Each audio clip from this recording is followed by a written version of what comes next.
Welcome everyone to YouTube Coursera Masterclass.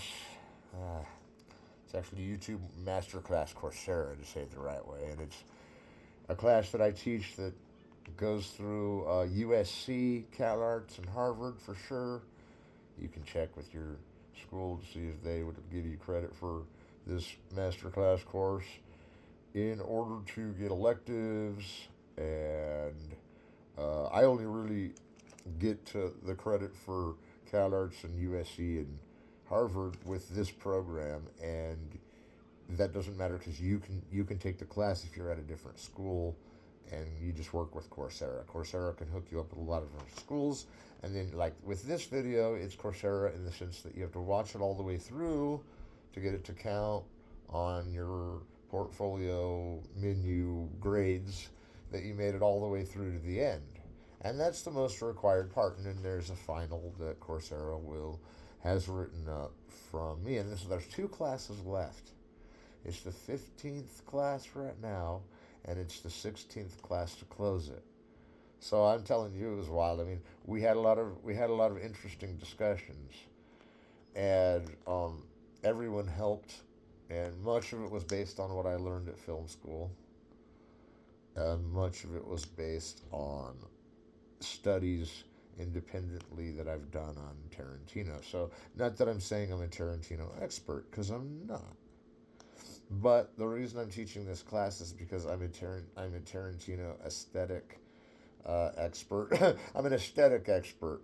So I can tell you what the art is of the film, and in Tarantino's, we already see that the art of the film is these things like freeze frames and cartoons in the middle of the movie and jump cuts in movies told out of order. I mean, that reminds me of Godard, but Tarantino does it better in a way because he enhances an actually coherent narrative as he goes through. You kind of have to put it back together, and it's still complicated. But I'm calling Pulp Fiction and Citizen Kane the best asynchronous movies of all time.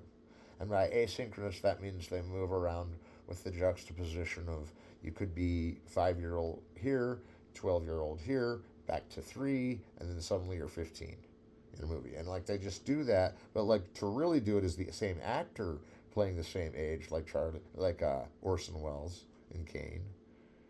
Because if you're the actor, then you pretty much play that game too. Like for instance, if I were watching a Tarantino movie and I was expecting like just your regular kind of movie, and then you start thinking to yourself, well, I'm a critic, so there isn't a regular kind of movie because, I mean, unless Hollywood classical cinema is what you mean by regular movie, and that's the one where there's a definition of the 180 line and the depth of focus. Sometimes that can be more modern, but there's an establishing shot, and then there's like medium shot establishing, and then you go in closer and go in closer.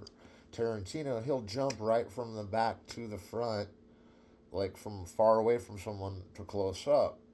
That reminds me of William Wyler in The Best Years of Our Lives. So, Tarantino's got an abundance of style that's grammatically compatible with the postmodernism. And the postmodernism comes from the extension of modern, which is stylism. Stylistic, modern stylists. Stylistic. The actual meaning of modern has something more to do with existentialism, and I'm not going to go totally into that, but you know what I mean, like where it's despair, longing, isolation, death is all you can think about because, that's all there is, and there's no beauty in it, and everything's nihilistic, extinctionism, like we talked about. And there is a message of that all throughout postmodernism, but the reason isn't that bad. It's that none of these mean anything anyway. I mean, they're postmodern. They don't like try and uphold some moral and say we're waving the flag. This is what the film should have been. But they took all the morals out of it. And it's like I thought Pulp Fiction was pretty moral. I mean, I've seen way more immoral movies than that, and I don't even judge immorality on a movie. How can you judge immorality? Well, there's a couple by Kubrick I judge by immorality, but everybody else loves them anyway. Okay, no, I'm not trying to cut you down for liking a Kubrick film that you may not. But anyway, so with Tarantino, he's capturing all these different styles. Well, that goes back to the modern dilemma of do we have meaning, politic, psychology behind our movie?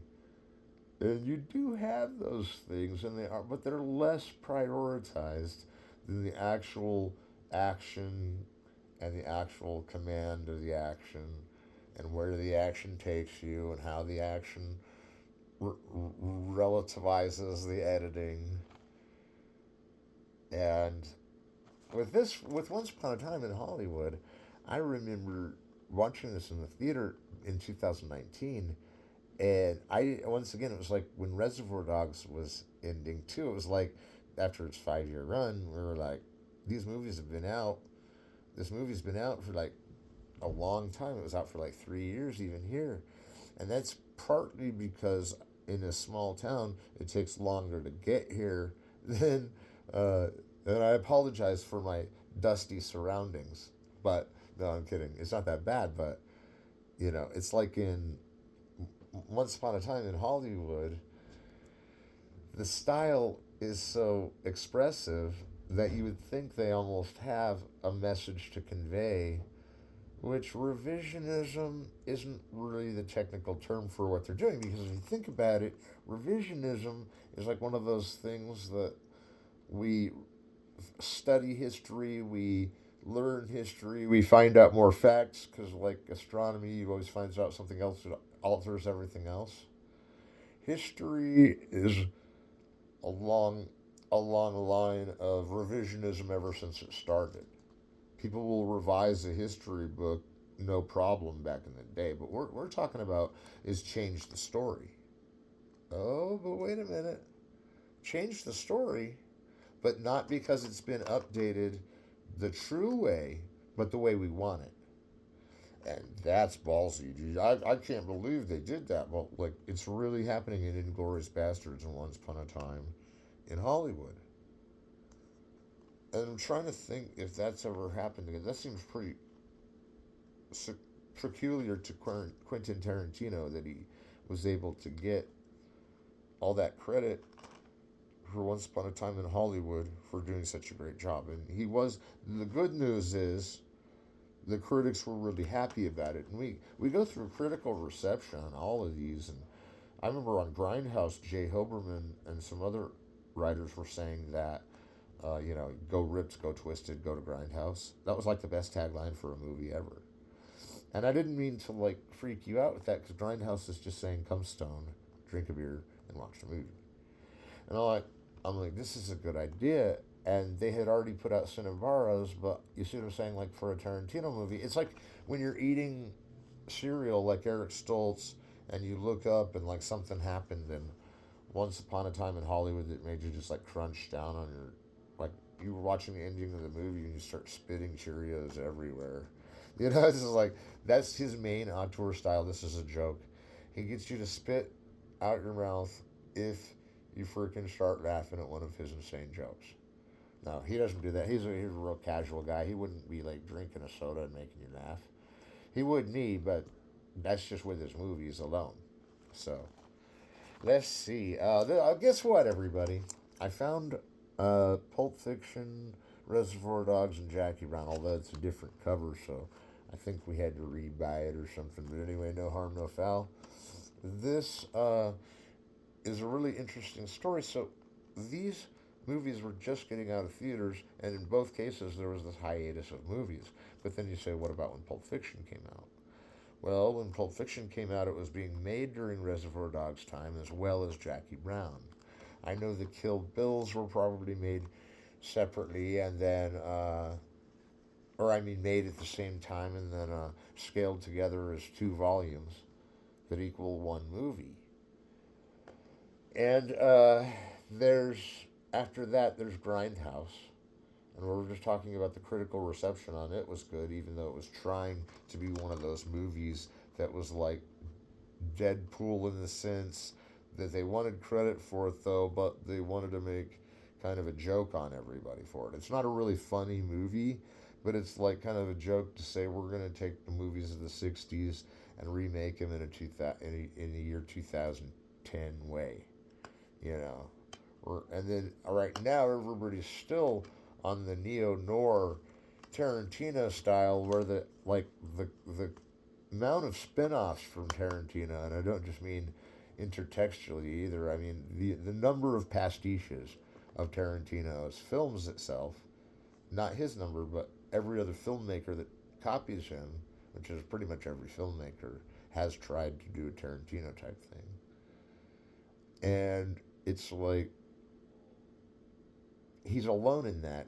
The thing is like because he is pastiche king himself. All these other movies are taking pastiche from him. They're taking pastiche from him and putting it in these new movies. So now we're building all these movies up, and they all kind of look like Pulp Fiction, and everything's looking like Pulp Fiction, and nobody's complaining. Like nobody's complaining about the fact that all these movies are like Pulp Fiction. They should be. That's what the movie's about, is making a movie like it. That's why a lot of Hollywood classical cinema and film noir after Citizen Kane and classical cinema with Wizard of Oz. I mean, that's why it operates the way it does. And I'm telling you that when Once Upon a Time in Hollywood came out in 2019 is what I'm saying. Critical reception, box office good, and yet there's nothing left over because remember, when you're making a movie, you have to recover everything you spent. You have to spend and then recover everything you spent. They weren't really worried about the money in Tarantino's films because they were, but they weren't. Like I'm sure there were, beg, borrow, and steal type things, and I'm not accusing them of doing that, but whatever. I'm just saying, like movies are worth a lot, though. Remember what I said in the other class? Everything that's in that movie cost money to put in that movie. So everything that you see cost money to put there, and if you just bend the rules a little, no, I'm kidding. If you take everything you see and look and say, well, this belongs to this photo. And there are ways to make a photo more valuable depending on what you add to it.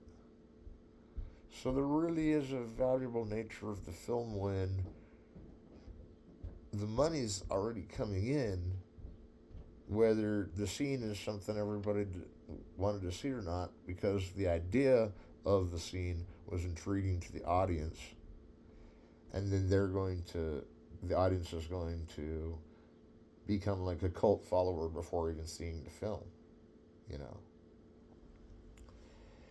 And so business practices are interesting because he had like the humble beginnings of a video store, and they probably paid him more at the video store than like some studios have paid him.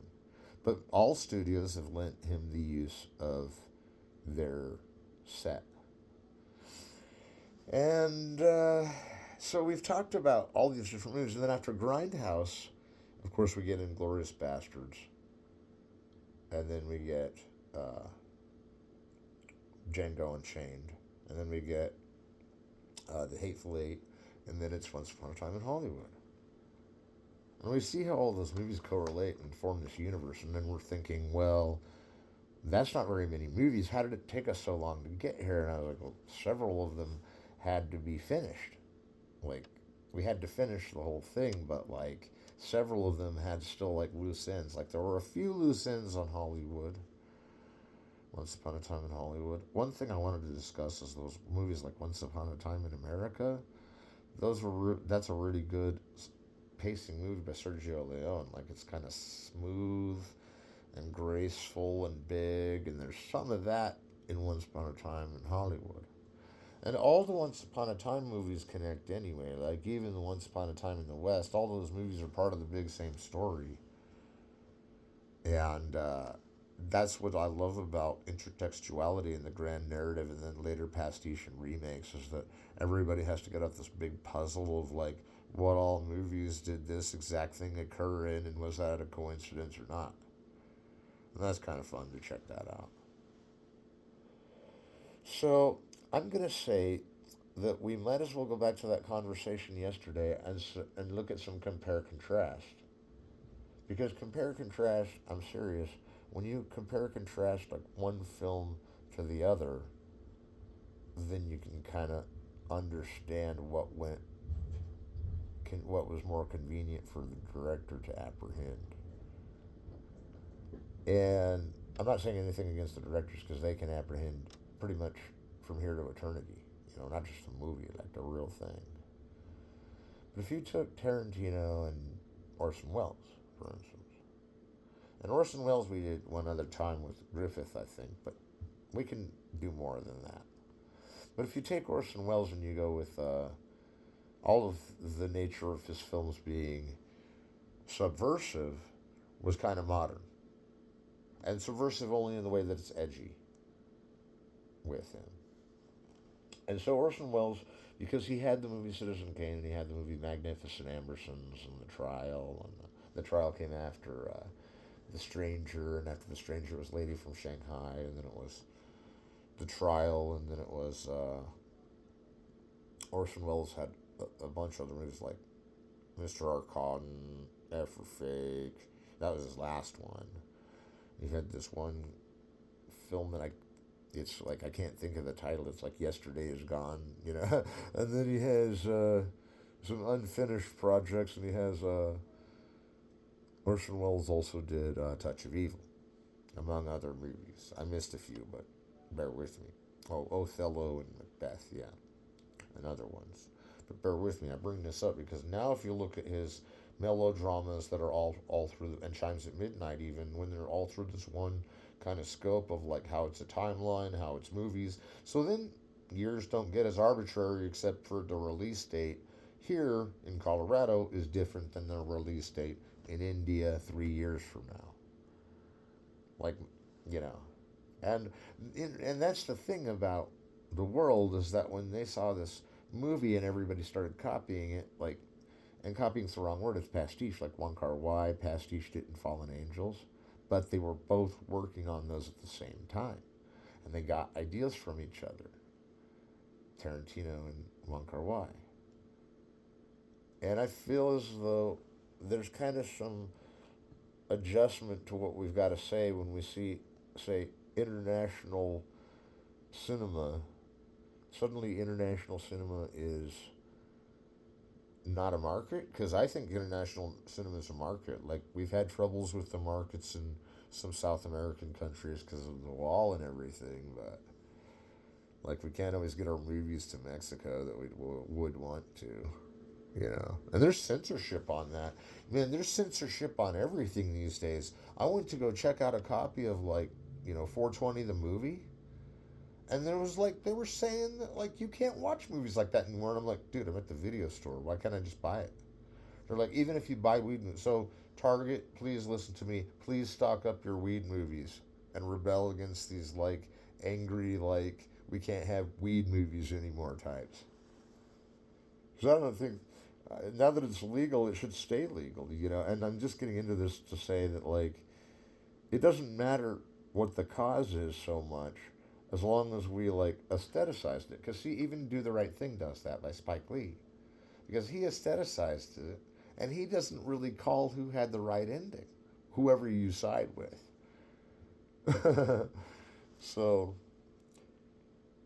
anyway, the point I'm making is if you compare Orson Welles to Tarantino, you see that there's a lot of shot cuts where the film opens up and you kind of see this, like, shot moving, and it looks like it's coming towards the camera and moves around, and then you see, like, that shot in Raging Bull where the camera comes down the stairs and they're playing the soundtrack, and you see the camera come swooping down and all those people are everywhere, and watching the boxing match, and De Niro gets the guys get on stage, and it keeps jump cutting out left and right, and it's the most beautiful boxing scene in movies. And then Robert De Niro is about to go boxing, and he, like, trashes the dude. He gets the heavyweight championship at that point in the movie. It's like halfway through Raging Bull. And then that's the climax, and then everything's downhill from there. And it's a beautifully made story by Martin Scorsese.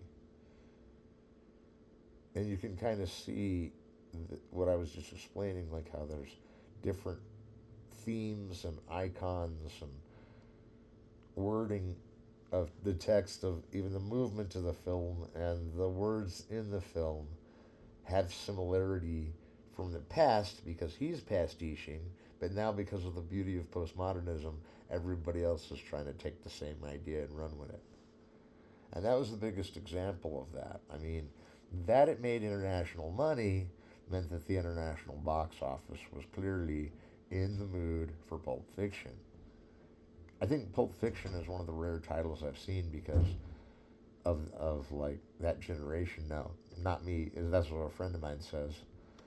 Just, you know, I think that the opposite of the international market doesn't exist, and then the only American market is a good idea, but that foreign film is where like the box office for like most of our movies recuperates. And that takes a lot of money to ship the movie to a foreign country, so they're still breaking even. I mean, it takes so much time and money if they break even. The good filmmakers in this world, you know. And so I'm just saying that. And so like Orson Welles wasn't concerned about box office. He got a free movie with Citizen Kane and ran with it and made the best movie ever made. I love it. And that's why I compare it to Pulp Fiction too, is because they're seminal films in the noir and the neo noir genre. One creates noir, one creates neo noir. The differences between them, though, is that Orson Welles, if you can believe it, is a different kind of theatrical. See, Tarantino's like taking documentary and theatrical and kind of putting it in this world of like classical or post-classical frames, like Rebel Without a Cause type frames, like big poster type things. And you can see with these other movies, like sometimes they're not out to make money because they'll have something in them that's really challenging, and then you're like, well, I don't want to hear that again. I don't want to pay for that. That's controversial. And some of those movies do better than most. Sometimes if they push the line a little bit too much, they're not Kubrick, then they could drop the film and it could go away. But the fact is that the noir genre is inescapably the genre that has the lit darkness, and the lit darkness lasts all the way to The Godfather. And what I mean by that is you can see this like, and it's like gangster isn't always film noir, but film noir is always gangster, you know. And you see this guy sitting there like in the dark, on the cinema version of Orson Welles movies, and I mean, and Tarantino's movies too. So we can see there's other compare and contrasts. Like we said, Oliver Stone, and Oliver Stone again has that political modernism. And in political modernism, it's kind of dangerous because that's Orson Welles is like taking out the everything but the problem that you're trying to solve in society. And really, with Orson Welles movies, there's some entertaining entrapments, but I don't understand what like really he's solving with society. I mean, I see it in The Third Man, but that's Carol Reed. Like all the rest of Orson Welles movies seem like Hitchcockian, where like everything goes wrong, nobody can figure out why. By the time they figure out why, it's too late, and then everything goes wrong again. You know, that's Hitchcock. And there is something about that with Tarantino. It's like when you're headed from one disaster to another, you know you're going Hitchcock. Well, Tarantino does that too. It's like when you're headed for one train crash and two train crashes, you know, it just piles up after. It's the Trans Siberian Railroad when it gets to the end of it and flies off because they don't have a return train. They couldn't build it. There was a town right there, you know, so they just got this big pile of smashed up Trans Siberian. And the point I'm making is because, like, Hitchcock and Tarantino are really the best one, and Terry Gilliam's good at this too. Is having the Wipeout movie. That's how they're all similar, because that's the repeated train crash. And let me explain the train crash. It crashes, but it's in a movie, and since all of this is in a movie, not me, but that, then you know that he didn't really do that in reality. I've never. There's been a few times that you can watch a movie and it was actually happening in reality. Like I've told in film class before, you can think it's really going on. What if they're filming it live and it is really going on? Or like the last scene in it. Just think about that, what if? And that'd be too hard probably to figure out. But What if everybody's got a different version? What if every theater's got a different version? What if all the fans want all the versions?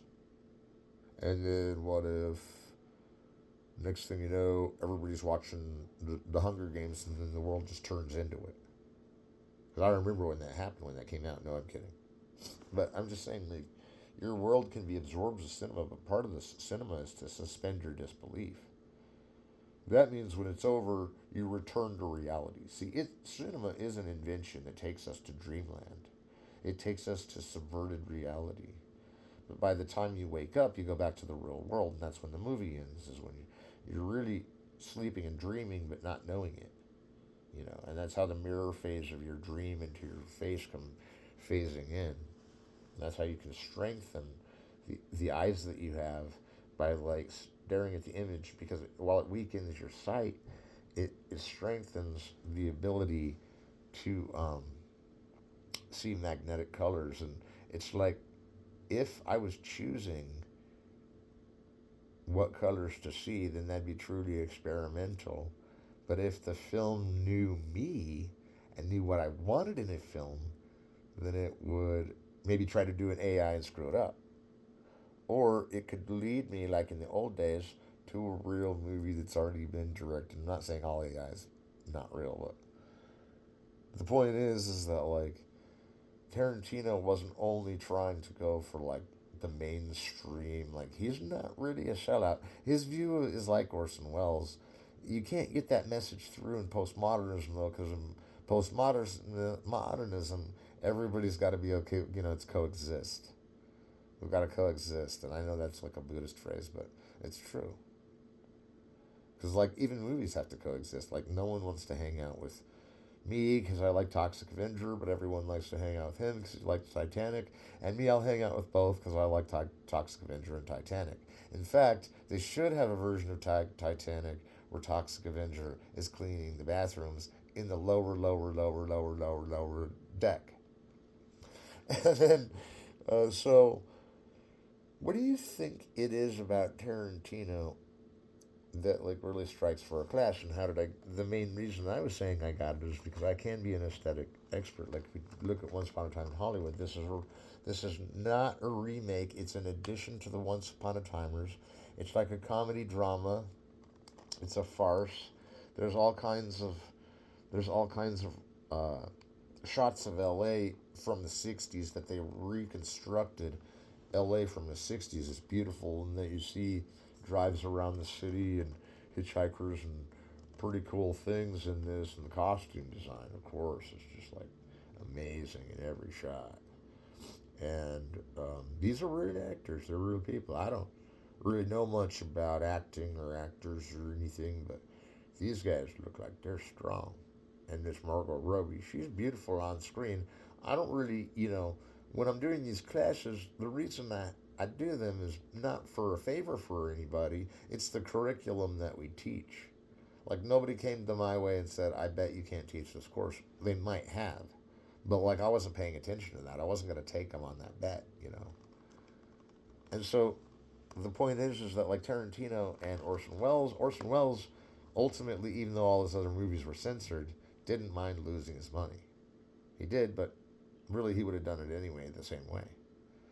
So he didn't really mind. And Tarantino, that there are so many producers at hand, that there's so many studios, that there's so many versions, it's difficult to see what happened with what anyway.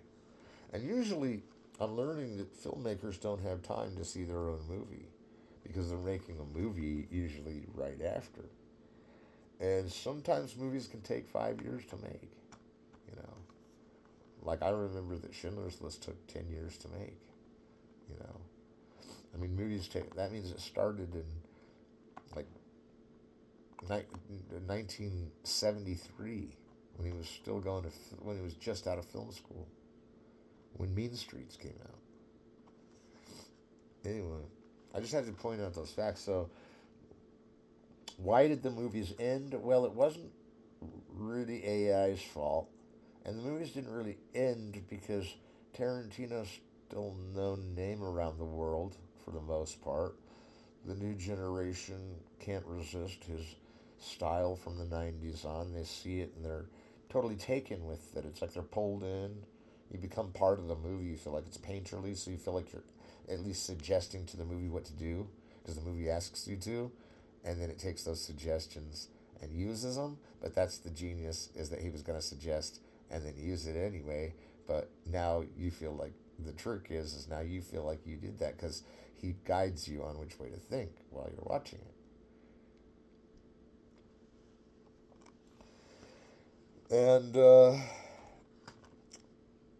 Pulp Fiction, with its soundtrack, is rare too.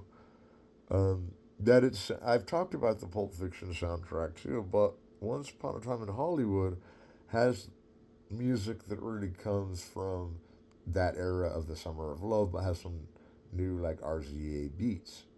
And RZA I think came into it before Grindhouse even. I can't remember one he did the music for. I know he did it for Django Unchained from Wu Tang.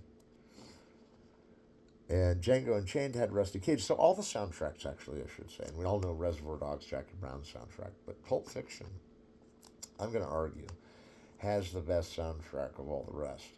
And that really determines, in a filmmaker's way, that that was the one that he had to have everything go exactly as he wanted.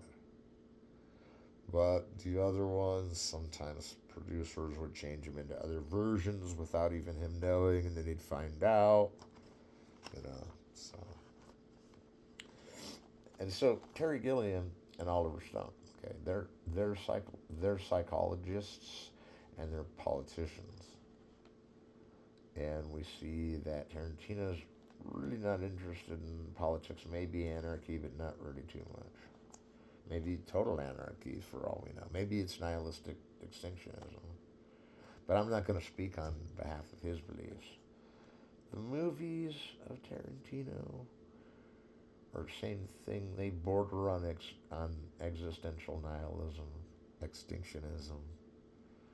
But they're, and to explain that, nihilism is the thought. We said nihilism is nothingness. Is nothingness. And extinctionism is nobody lives through the end. Not just in the movie, but in real life. And if a movie's like a dream, then nobody ends through it. You don't have to worry. They're not that into the filmmaking that they're actually killing actors and anything out there. They're not. Some movies may have someone die in it, but that's a total conspiracy I've already discussed. I mean, you don't know who's dying in a movie. Probably nobody's ever died in a movie because you have to take that scene out no matter what. There's never been a censorship that's like you can allow people dying in a film and still show it commercially. You can show it artistically and we can call it killing you, the artist. No, I don't get, you know. But you know what I'm saying, like, and uh, so with there's politicizing, but it's more in this anarchic way, and that Oliver Stone kind of uses anarchy, but then he switches back to a hardcore democracy, socialistic skills. He's even had some scenes where the dictator of our country looked like the dictator of another country, Nixon in China part, you know, in the movie Nixon. And then you get a different perspective from Ron Howard, relatively, with Nixon Frost. And you see that to be a political film, poured toward maybe we can solve it, like Ron Howard says. But with Tarantino, there's not really a solution. There's things that happen, and it concluded well. Because there's things that happen, and really none of them are given contextual basis for having caused one another, even though we can see the causality that the film is providing us because of the editing job. And all movies can do that, where they put one scene of a character that's an ensemble movie, one whole play out of one character, another whole play out of another character, another whole play out, and then you just jump between them when you're editing. You know, and so that's the ensemble, is the multiple cast. All of them have a scene in the movie. All of them are important. You know, every actor is important in an ensemble, especially because there's distinctions on how they'll either go their separate ways or end up all together. And there's like Robert Altman, who's done both ways. Like Three Women, they've gone separate ways at the end. And then in Nashville, they kind of try to stick together, although some of them die and go their separate way. Right? And so that's Robert Altman. doing that. But like we look again at like Gilliam and like his is psychological. Like he's like, let's really go to Dreamland. Let's really go to Fantasyland. Let's really go through the woods. Let's really take these ships through here. And then Tarantino's like, well, the fantasy is something that he would call theater. And I've heard that referred to before by Dr. Boyd of USC. And uh, the fact that there's so many people showing these movies, not for the point of multiculturalism, but the exact opposite, is kind of weak. Like, Kubrick would have pulled that, but it's kind of strong because you don't really always learn to like skinheads just because you've seen American History X, but you can relate to them. I'm like, well, yeah, we should be able to relate to anybody. But I don't really like it when the film is made like Django Unchained and like Jamie Foxx escapes. That's cool. But then the negative pressure on it that the other side is like, well, we get to watch a bunch of old school slavery. And even though the film defies you in that, the old school slavery thing, it shows it as a repugnant sight. There are people that are like, yeah, this is cool, because that's the problem with politics and in an entertaining mainstream film. And these are still iconoclastic too, you know. So you got, you can see how things like that would get mixed up. And it wasn't like anybody's fault, but I don't, the way you see how things like that could happen is like, I don't want it to happen, but like someone must have been playing like a movie real racist, you know, movie. If I see the movie, I'm okay. But I'm not going to list it as one of my favorite movies usually, only because, not that these aren't close to masterpieces, but the critical reception is saying, and these are the left wingers are saying, that the other people are watching these movies and cheering for the wrong side. Like I I kind of cheer for the Gimp in that one, but you know, Holly, what's about if you cheer for the wrong side, you'll get totally housed because you'll in Inglorious Bastards. Are you cheering for the Nazis? In Django Unchained, or are you cheering? And I think Tarantino does this intentionally, where he tricks everyone that's totally racist going to his film and says, "Oh, there's an extra reading for you," then hits him over the head with how he already won that racist battle by like making a movie about it, and then the critical reception's like, "We like this movie because black people get degraded in it." I'm like, that's not the left wing is saying that. They're saying that's why we don't like Tarantino. And I'm like, well, it's a movie, and there are a lot of things about it. You can extrapolate the word movie, and it can mean different things like meaning and form, content, and cinema, and cameras. I just don't think it was the filmmaker's goal to put pressure on us to really say you should go racist or non-racist, except that there's always catastrophes to usually the racist ones, and the karma brings it on. So maybe there's a slight meaning here, but meaning is dangerous here. Because meaning is dangerous saying that we really are killing the people in the movie, and they're not. If they were, it's not a movie we get to see, because it's not in the movie. AI doesn't really suck a person into a black hole and make them disappear. At least mine didn't yet. And I don't even use AI, and it's still going to suck me into a black hole, right? I mean, you get these conspiracy theories, but I'm saying that actually I've heard people that like, it's like I haven't seen that kind of weirdness since people were cheering for the Klan and Birth of a Nation. And I thought, well, that's kind of weird because what if D.W. Griffith was planning on having themselves look like an ass for doing that, the audience? Because he would do things like that. So we're just saying, hey, this sounds familiar. This sounds like something I heard somewhere before. And I know all of you repugnantly hate Birth of a Nation now that I've scaled its walls, but I don't know if Griffith wasn't pulling a trick in the whole place. Now that I see how eccentric some directors can be, I don't even know that that wasn't made like 30 years earlier and unburied. Like the unburied film stock of the 1800s. And I've seen this book once where they had the unseen, like the unseen movies, and that's cool because the unseen movies are like usually ones they're still working on, and or or it's like ones that will never be seen, but there's only one of those. It's a Stan Brakhage film, and it's called No One Gets to Watch This. And I'm not kidding. So you can see how directors have this sly way of kind of putting their own ideal utopia situation into this like neo noir. Neo noir is like this dark and swervy and diagonal and filmed with like either sparse room or full of trash, or you see the part of life that's not as grittier in the 40s when the war was started, World War II. You see these things get grittier and grittier. And I've just got to ask a question about Once Upon a Time in Hollywood. Maybe one of you can explain this at home, or I can hear the answer to this. But do you feel like after watching Once Upon a Time in America that you weren't cheering it for in Hollywood? You weren't cheering at first for the ending where the Mansons got crunched on a table and flame thrown. Well, you kind of are cheering because you don't want them to kill Sharon Tate. But if they don't kill Sharon Tate, then Roman Polanski's back. I know I've said this, but hang on. If you don't kill Sharon Tate, then like you lose, and everything changes on the music and how it's assembled. But it wouldn't have been assembled that way. But do we think the music would have been inferior without her death that came from that? And I'd say probably not, that the publicity was hot.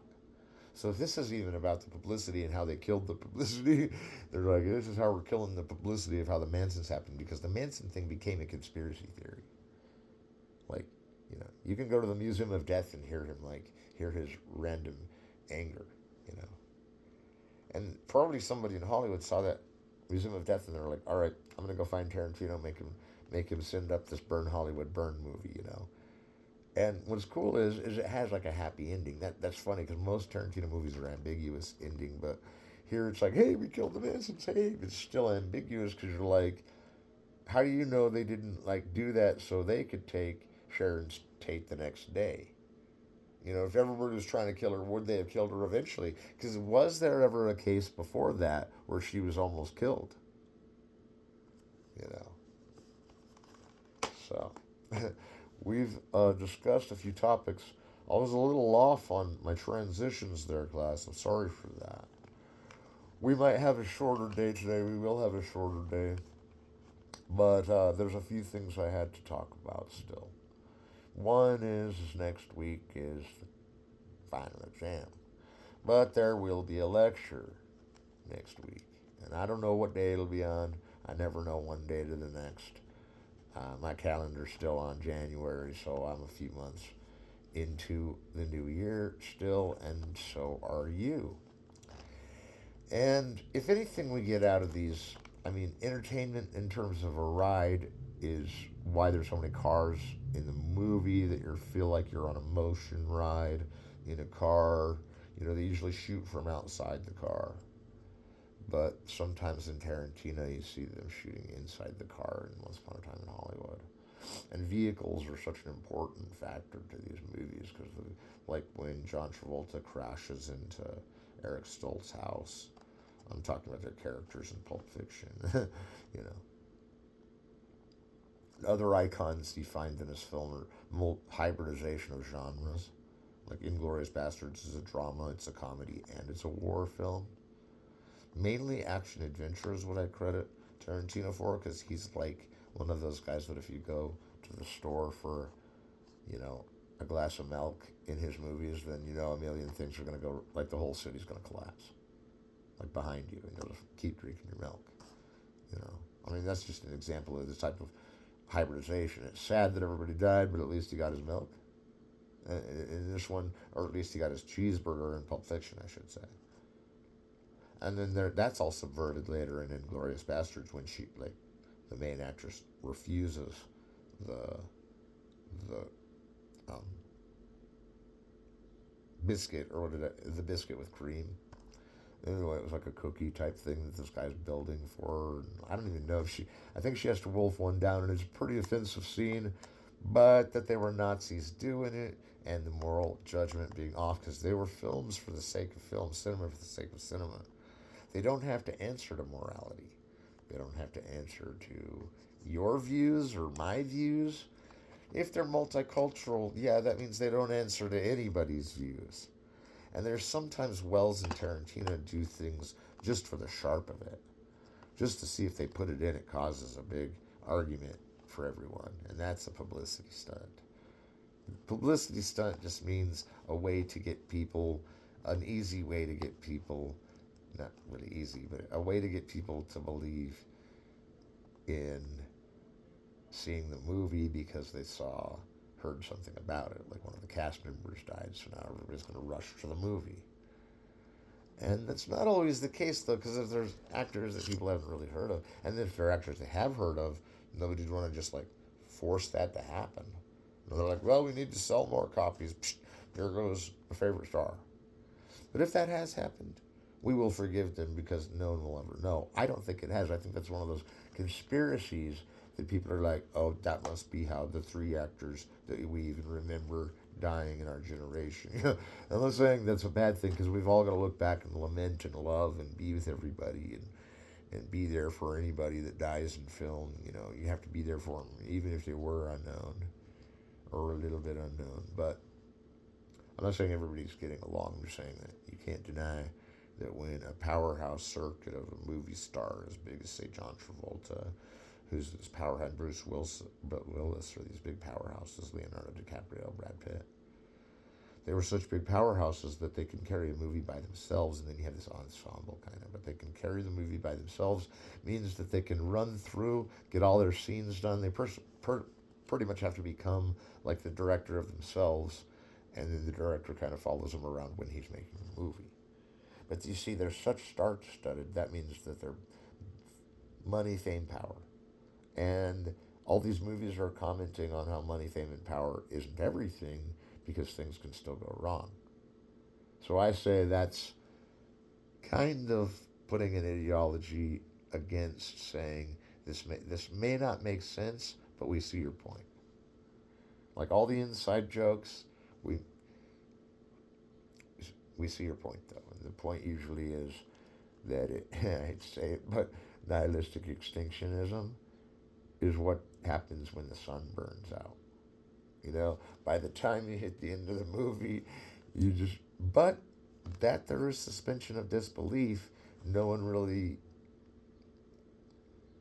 comes out of Pulp Fiction thinking that John Travolta really got killed. Except there was a thing in the paper about that when it first came out, about how a lot of people thought he was dead because he gets killed in Pulp Fiction. And if I had to say it all over again, I'd say, no, that's because they revived him. No, they didn't. Those are fake bullets. They killed his stunt double. He's a Scientologist. He can afford another stunt double. But then if Brad Pitt was a stunt double, then he wouldn't want to piss him off. So I've left you with these options of saying, maybe this is entertaining. It seems funny. It seems sad. It seems scary. Not so much sad, but scary. It seems blithey. It seems exploitation. It seems blaxploitation and all the B-movie genres thrown into one. All the gangster films ever thrown into one. And that's pretty much Tarantino. And next week we'll also again talk about more of his auteur style and kind of see if we can come to terms with what eccentricities, and we're not talking about like his personal characteristics, but are in the films, and that's what causes the director to be an eccentric, is totally a definition of the auteur genre. All right, well, I said I'd let you out early, so it's 30 seconds early, so I'll talk to you all later. Come back next week, and we'll have finals.